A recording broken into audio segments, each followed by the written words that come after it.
Thanksgiving and the Pilgrims seem to go together. Just as there was no real Santa Claus, the truth is the Pilgrims never held a Thanksgiving feast. But wait, before you cancel the turkey, take a look at the origin of this myth.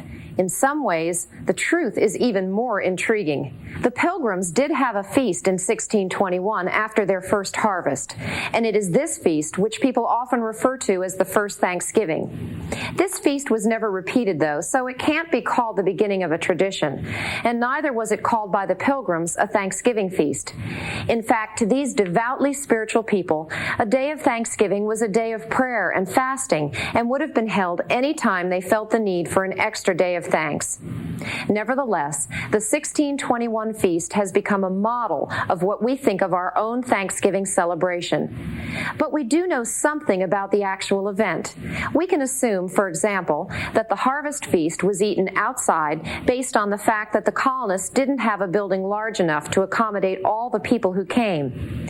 The native Indians were definitely among the invited guests, and it's probable that turkey and some form of pumpkin was served. And it gets better. Listen to historian James Baker of the Plymouth Plantation. Plymouth Plantation is often asked about the first Thanksgiving.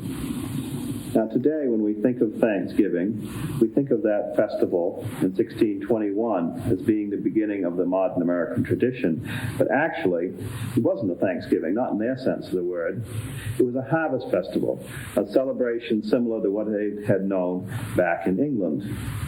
What we do know about this celebration comes from two quotes, one from Governor Bradford and one from a book called Mort's Relation.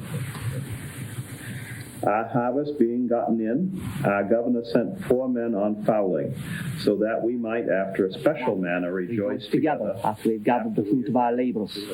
They 4 in one day killed as much fowl as, with a little help beside, served the company almost a week. At which time, amongst other recreations, we exercised our arms, many of the Indians coming amongst us, among the rest their greatest king, Massasoit, with some 90 men, whom for 3 days we entertained and feasted, and they went out and killed 5 deer, which they brought to the plantation and bestowed on our governor, and upon the captain and others. And although it be not always so plentiful as it was at this time with us, yet by the goodness of God, we are so far from want that we often wish you partakers of our plenty. From this we know that the feast went on for 3 days, included 90 Indians, and food was plentiful. In addition, the venison that was provided by the Indians and the wild fowl was enough to supply the village with meat for a week. The fowl would have included ducks, geese, turkeys, and even swans. The people we know as the Pilgrims have become so surrounded with legends that we tend to forget that they were real people. Against great odds, they courageously made the famous voyage that founded the first New England colony. They were ordinary men and women who sought to escape the religious controversies and economic problems of their time.